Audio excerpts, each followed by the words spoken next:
Hello students, in this video we are critically examining on his 23rd birthday, a sonnet written by John Milton.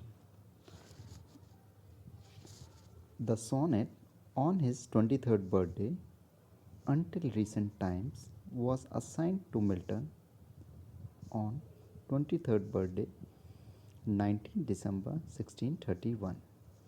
On this supposed evidence of the second line of the sonnet, my 3 and 23rd year, but W. R. Parker showed that my 3 and 20th year does not mean the year between 22nd and 23rd birthday. He has tried to prove convincingly that it is really means between 23rd and 24th. So, sonnet is to be dated on the Milton's 24th birthday, 19th December 1632. First of all, we take a glimpse look of the theme of the poem. After some 5 months living at home, Milton broke his apparent silence in this sonnet. Its meaning has been somewhat obscured by tucking it into a close conjunction with the prose letter to a friend, in which a copy of the sonnet was included. Grayson described the sonnet as an apology for waiting and learning. It is nothing of the kind. It is first consideration of Milton's little achievement to date, and secondly, a renewed and more decisive dedication of himself to God's service.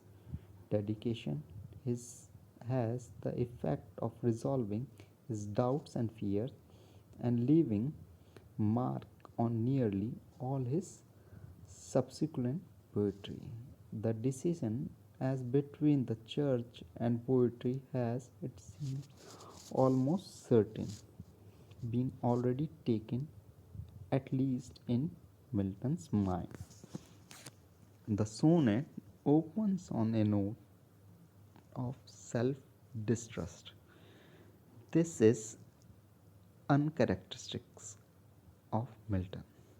How little he has so far accomplished, how immature he seems, how doubtless the promise of future's achievement on which he has staked everything. But he is in God's hand.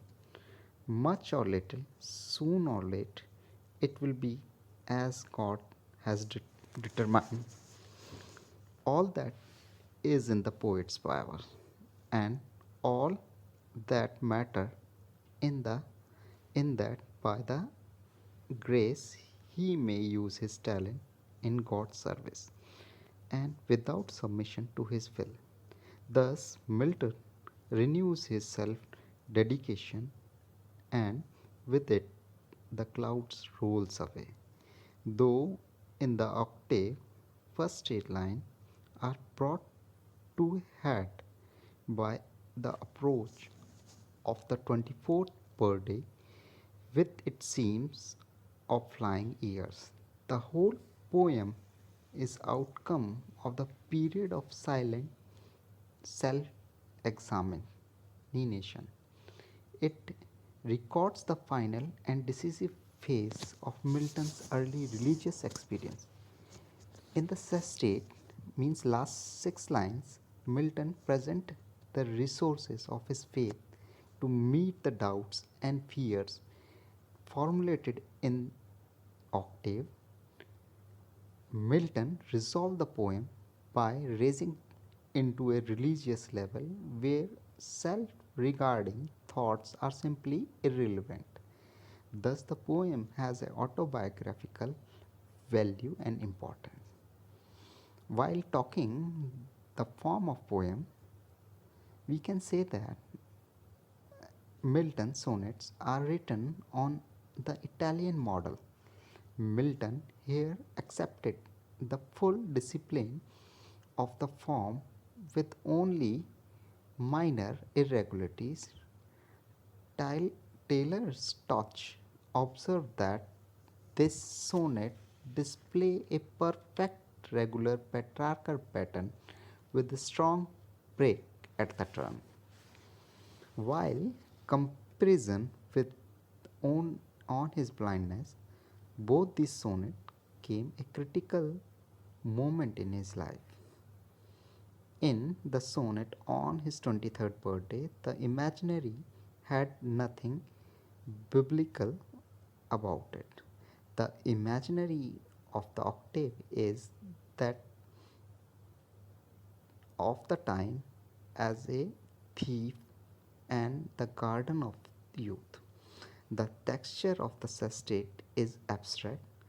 The sonnet on his blindness is almost whole scriptural and moreover drawn largely from the several gospel passages cited in Milton's early, later, for example, physical light, parable of buried talent, etc. It is not so with the sonnet on his 23rd birthday.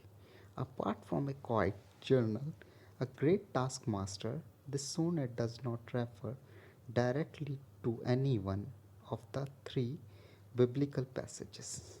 Though Milton never thought of a sonnet sequence, there are so many general and particular parallels in the idea and detail that the sonnet do cohere far more closely than the critics have realized. The coherence is due chiefly to the strong presence of Milton's everywhere. The sonnet as a series reflect his personality more vividly than any other single book.